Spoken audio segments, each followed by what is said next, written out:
taught me how to rhyme with your bear right. Sorry, baby, I'll be gone till the midnight. 100,000 a mansion, it's you and I. Tell the homies I'ma make it. Welcome back, or welcome if you're new. I have a bit of a headache, so I'm gonna try to make this kind of fast. Let's first go through last week's reads. So, of course, Batman number 5. I'm enjoying this series. There's a lot to like about it. There's a lot to really get interested in. I think the episodic nature of it is pretty cool. That's an aspect that I really enjoy. There's a lot of new characters, like the Doctor here, who Bruce goes on a date with, and then this character up here, who is supposed to be Lady Deathman, but she has this new name here on the bottom. I don't know why they changed it, if it has anything to do with like not wanting to connect to Lord Deathman or anything. But I know there's a lot of theories about the Doctor herself, about her experimenting maybe on Gotham's villains. I don't think she's doing that, at least not intentionally, like messing them up or anything. I think there might be like a red herring or just kind of like something else, an outside force is messing with her. I do like the inclusion of more new characters. That was sort of something I liked when Tinian's run was coming out. A lot of new characters. I know a lot of people didn't like them because they view them as OCs, but I think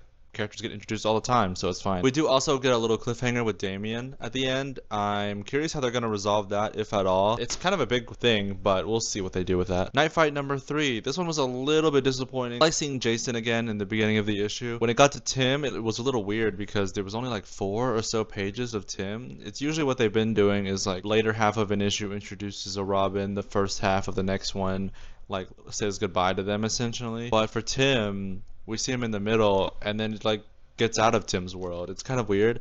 I would have expected to see Tim more, but I guess, you know, Williamson is a bigger fan of Damian because that's who we get to see at the end of this issue, which is like understandable. Williamson has written Damian, so that makes a lot of sense. But I'm not even a huge Tim Drake fan. He's not even my favorite Robin. I just thought I would have liked to see him a little bit more. I did like the introduction of him with him basically being in Clue. I thought that was funny. Batgirl 15. I wish I liked this series a lot more. I think this arc ends in one more issue. This issue was really weird itself because a lot of characters felt like not themselves or written for the plot, like more to move the plot along than really like as themselves. I think also this has too many characters. Like there's a lot of characters in this that are supposed to matter. This arc is supposed to wrap up in one more issue, but like I still don't know anything about the Unburied, and this is still more of a Shiva story than anything. And then there's supposed to be a big twist with this character, this new character Jaya, but it really falls flat for me because I just don't care about this character. They didn't really do enough for me to care about it, like make me care about it. I'm excited for the new arc that they're teasing in like 2 more issues where she goes back to Gotham, has bloodbending powers. We'll see how that works. I think the bloodbending powers is a little weird, and I don't know how they're gonna wrap this arc specifically because it doesn't feel like they feel like there's too much going on for them to just like tie a nice little bow around it. We will see, but honestly, like at this point, I don't care. Like they can just like move on from it. We can come back to it later. Like we can just get past this one. I'm not really enjoying this arc. Justice League Odyssey Volume 1 and 2. I thought I would really like this because Justice League Odyssey is a really cool name. It's a very cool title, but I was already iffy about the team. I like Jessica Cruz and Azrael on this team. I'm not sure how I felt about Starfire and Cyborg. Like before I read it, I didn't really feel like this was a team for them. And then reading it, I feel a little bit better about Cyborg, but even more like worse about Starfire. A lot of like Starfire's arc or story, like in these 2 volumes is like being super obsessive about seeing her homeworld, which is like understandable, but like she has like more personality than that, I would think. And then also like randomly wanting to kill people. A lot of this also was just like a slog to read. Like a lot of pages just had way too many words, and it was words that wasn't like adding anything to the story. It was just like fluffing it up for no reason. And then a lot of characters and like a lot of dialogue or a lot of like thought bubbles were repeating themselves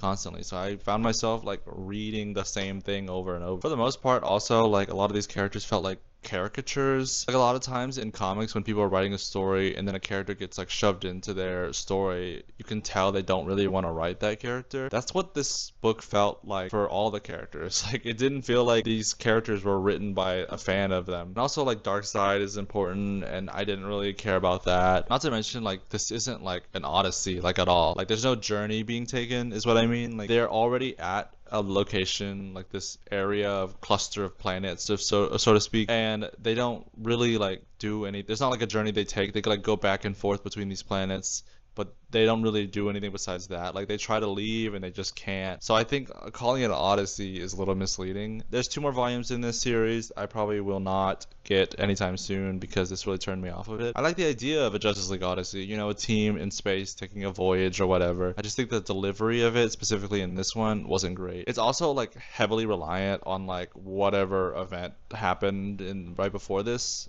which I don't know and I didn't read, which makes it really hard to enjoy it because it's like constantly like referencing it, which it's referencing something that I don't know. So now let's talk about what I got this week. I only got 3 books this week, so not a huge stack, but it's pretty good. It's pretty fun. First, let's talk about DCKO number 3. This is the 3rd one of the current big events right now. I think there's only 5 issues total in this series. I believe so. And then of course like all those fights and tie-ins and whatnot. I'd be curious to see if they decide to put all of those fights into a trade with the event. It's gonna be a pretty big book if they do that. I think this event is like pretty okay. I mean, like, it's more like a fun like smashing action figures around type of event. Like, it's hard to like keep up with so many things because it's like a bunch of stuff happening all at once. I wouldn't say it's like anything crazy spectacular, and then I think it's a little ruined for me because it's not technically a straightforward tournament. There's like free-for-alls, there's like double ups, there's like, you know, they're starting to, a lot of the rounds aren't really like actual fighting 1v1s and stuff. And then also like I think the pool of characters that they had aren't super exciting either. Yeah, I think it's more so just like to lead up to the person that wins and then what they decide to do and then what is DC after